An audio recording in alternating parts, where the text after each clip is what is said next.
तो जिस समय सुशीला जी ने कहा, सुदामा जी ने विचार किया, कहीं सर्वेषां शिक्षिको अहम् त्वं तस्मै शिक्षा प्रदायसि विद्यस्य विदुषो भिक्षां धर्म प्राकृतम प्रिय। बड़े बड़े संसार को शिक्षा देने वाला मुझको शिक्षा दे दी, फिर भी मैं जाऊं। देखो तो भगवान क्या जाने समझ विचार तो मन में आया कि चलो भाई धन नहीं मांगूंगा, है ना, तो लाभ क्या होगा? बोले अयम ही परमो लाभा उत्तम श्लोक दर्शनम। सुदामा ने विचार किया कि महाराज मैं धन तो नहीं मांगूंगा, लेकिन चलो भगवान के दर्शन हो जाएंगे। तो इस उद्देश्य सुदामा जी जाने के लिए तैयार हो गए। जैसे महाराज चले, कुछ दूर पहुंचे, थक गए, रात्रि में नींद आ गई। भगवान ने अपनी योग माया के द्वारा सुदामा काहू से कछु करे बात, देवता से बैठे सब साधि साधि मौन। जब सुदामा जी ने इस प्रकार से द्वारिकापुरी का दर्शन किया तो मन में विचार कि महाराज मैं कहाँ पे आ गया हूँ। तो एक व्यक्ति से जाकर के पूछा, बोले महाराज ये कौन सा नगर है? लोगों ने कहा महाराज ये सुदामापुरी, द्वारिकापुरी है। सुदामा जी महाराज ने कहा द्वारिकापुरी में तो आ गया, मैं भगवान श्याम सुंदर से मिलना चाहता। लोग माया तुम भगवान से इतनी जल्दी नहीं मिल सकते हो। बोले जाकर के भगवान से बता दो कि आपके बचपन के मित्र सुदामा जी आपसे मिलने के लिए हुए आए हैं। तो किसी तरह से महाराज द्वारपाल भगवान के पास, प्रभु जाने को आही बसे के ग्रामा, और धोती फटी सिलटी दुपटी, अरुपाय उपाहन की नहीं सामा, और द्वारे खड़ो दृज दुर्बल एक, और चकी सुन हो वसुधाय अभिरामा, पूछत दीन दयाल को धाम, बतावत आपनो नाम सुदामा। जैसे भगवान श्याम सुंदर के कानों में आवाज पड़ी कि मेरा बचपन का मित्र सुदामा जी मुझसे मिलने के लिए आए हैं। भगवान जिस तरह से बैठे थे महाराज, दौड़ करके सुदामा जी के पास में पहुंचे, गले से लगा लिया और लेकर के आए सुदामा जी को। भगवान श्याम सुंदर ने सिंहासन पर बिठा दिया और स्वयं नीचे बैठ करके हालचाल पूछने लगे। कुछ समय बीता, सुदामा जी के हालचाल लेकर के भगवान श्याम सुंदर ने रुक्मणी जी को बुलाया।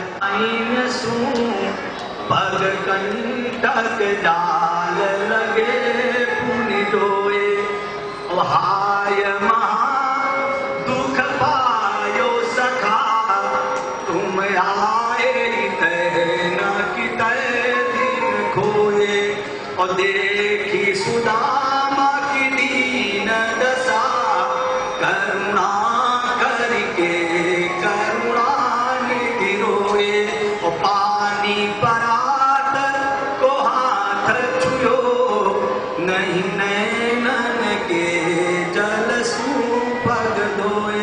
इतना भगवान रोए सुदामा जी के चरणों को देख कर। आपस में लेन देन करते हैं तो उपहार कहलाता है, लेकिन जब बड़ा आदमी किसी गरीब को कुछ देता है तो उपहार नहीं कहना तो दया कहलाता है। भगवान ने विचार किया, सुदामा जी स्वाभिमानी ब्राह्मण है, अगर मैं इनको कुछ अभी दे दूंगा जाते समय तो अपनी दृष्टि में गिर जाएंगे, इनका स्वाभिमान खत्म हो जाएगा। स्वाभिमान की रक्षा करने के लिए भगवान ने सुदामा जी को कुछ नहीं दिया। सुदामा जी महाराज चले आए, भगवान ने विश्वकर्मा जी को बुलाया और द्वारिकापुरी की तरह से सुदामापुरी का निर्माण कराया। सुदामा जी महाराज आए और बड़े सुदामा महाराज अपना जीवन व्यतीत करेंगे। सच्चिदानंद भगवान की जय। श्री कृष्ण गोविंद हरे।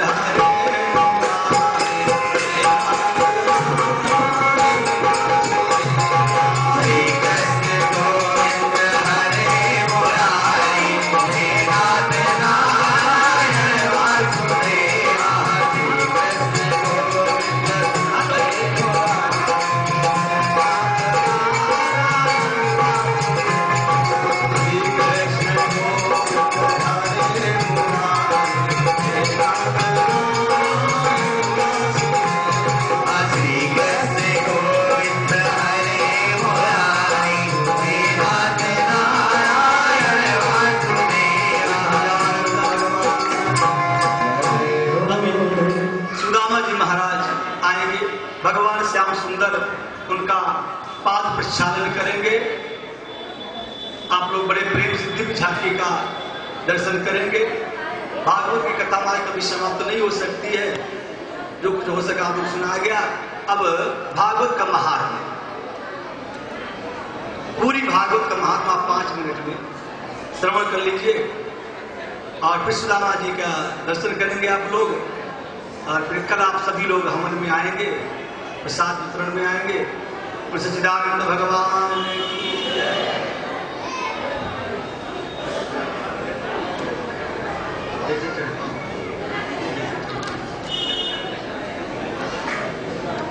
बोले वृंदावन बिहारी लाल की जय जय।